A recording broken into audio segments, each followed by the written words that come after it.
ಇದು ಕೇಂದ್ರ ಸಚಿವರಿಗೆ ಬರೆದಿದ್ದಂತಹ ಪತ್ರವಾದರೆ ಇದರ ಬಗ್ಗೆ ಅವರು ಪ್ರತಿಕ್ರಿಯೆಯನ್ನು ಕೂಡ ಕೊಟ್ಟಿದ್ದಾರೆ. ಸಿಲಿಂಡರ್ ಬೆಲೆ ಏರಿಕೆಗೆ ಸಂಬಂಧಪಟ್ಟಂತೆ 115 ರೂಪಾಯಿ ಸಿಲಿಂಡರ್ ಬೆಲೆ ಜಾಸ್ತಿ ಆಗಿದೆ.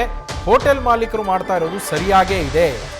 ಹೋಟೆಲ್ ಮಾಲೀಕರ ತೀರ್ಮಾನಕ್ಕೆ ಸಿಎಂ ಸಾಥನ್ನು ಕೊಟ್ಟಿರುವಂಥದ್ದು. ಹೋಟೆಲ್ ಸಂಘ ಮಾಡಿರೋದು ಸರಿಯಾಗಿದೆ ಅಂತ ಸಿಎಂ ಸಿದ್ದರಾಮಯ್ಯ ಹೇಳಿದ್ದಾರೆ.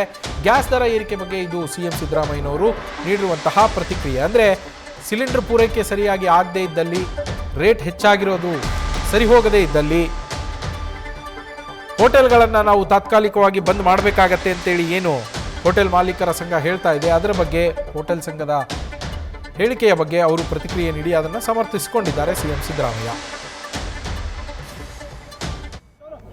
115 ರೂಪಾಯಿ ಜಾಸ್ತಿ ಮಾಡಿದ್ದಾರೆ. 60 ರೂಪಾಯಿನ ಡೊಮೆಸ್ಟಿಕ್ ಇದು ಮಾಡಿದ್ದಾರೆ. ಸೊ ಇದು ಬಹಳ ಹೆಚ್ಚಾಗಿದೆ ಅಂತಕ್ಕಂಥದ್ದು ಎಲ್ಲರ ಅಭಿಪ್ರಾಯ. ಅವರು ಮಾಡ್ತಾ ಇರೋದು ಸರಿಯಾಗಿದೆ. ಸರ್, ಸರಬರಾಜು ಕೂಡ ನಿಂತಿದೆ ಅನ್ನೋ ಆತಂಕವನ್ನು ವ್ಯಕ್ತಪಡಿಸ್ತಾ ಇದ್ದಾರೆ ಸರ್. ಯುದ್ಧದ ಪರಿಣಾಮ ಆತಂಕ ಬೇರೆ, ನಿಲ್ಲಿಸಿದಾರ ಅನ್ನೋದು ಬೇಡ. ಇದು ಸಿದ್ದರಾಮಯ್ಯನವರ ಪ್ರತಿಕ್ರಿಯೆ. 60 ರೂಪಾಯಿ ಡೊಮೆಸ್ಟಿಕ್ ಸಿಲಿಂಡರ್ ಅಂದರೆ ಮನೆಗಳಲ್ಲಿ ಗೃಹ ಬಳಕೆಗೆ ಯೂಸ್ ಮಾಡುವಂತಹ ಸಿಲಿಂಡರ್ಗಳ ಬೆಲೆ ಏನಿದೆ ಅದು 60 ರೂಪಾಯಿ ಹೆಚ್ಚಳವನ್ನು ಮಾಡಿರುವಂಥದ್ದು. ಹಾಗೆ ಕಮರ್ಷಿಯಲ್ ಸಿಲಿಂಡರ್ 114 ರೂಪಾಯಿ ಹೆಚ್ಚಳ ಆಗಿದೆ. ಇದು ತುಂಬಾ ಹೆಚ್ಚು ಅನ್ನೋ ಅಭಿಪ್ರಾಯ ಜನರಲ್ಲೇ ವ್ಯಕ್ತವಾಗ್ತಾ ಇದೆ. ಹೀಗಾಗಿ ಜೊತೆಗೆ ಈಗ ಸಿಲಿಂಡರ್ನ ಕೊರತೆ ಕೂಡ ಉಂಟಾಗ್ತಾ ಇರೋದ್ರಿಂದ ಅವರು ತೆಗೆದುಕೊಂಡಿರುವಂತಹ ನಿರ್ಧಾರ ಸರಿಯಾಗೇ ಇದೆ. ಇದೇ ವಿಚಾರವನ್ನು ಅವರು ಪ್ರಸ್ತಾಪಿಸಿ ಹರ್ದೀಪ್ ಸಿಂಗ್ ಪುರಿ ಅವರಿಗೆ, ಕೇಂದ್ರ ಸಚಿವರಿಗೆ ಪತ್ರವನ್ನು ಕೂಡ ಬರೆದಿದ್ದಾರೆ ಸಿಎಂ ಸಿದ್ದರಾಮಯ್ಯನವರು.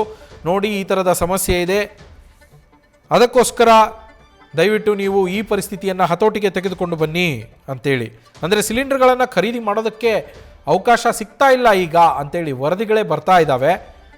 ಸಿಲಿಂಡರ್ಗಳ ಕೊರತೆ ಆಗಿದೆ, LPG ಸಿಲಿಂಡರ್ಗಳ ಕೊರತೆ ಉಂಟಾಗಿದೆ.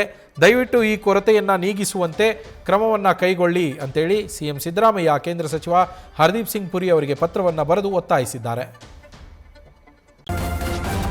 ನ್ಯೂಸ್ ಫಸ್ಟ್, ನಿರ್ಭೀತಿಯಿಂದ ನಿಮ್ಮ ಪರವಾಗಿ.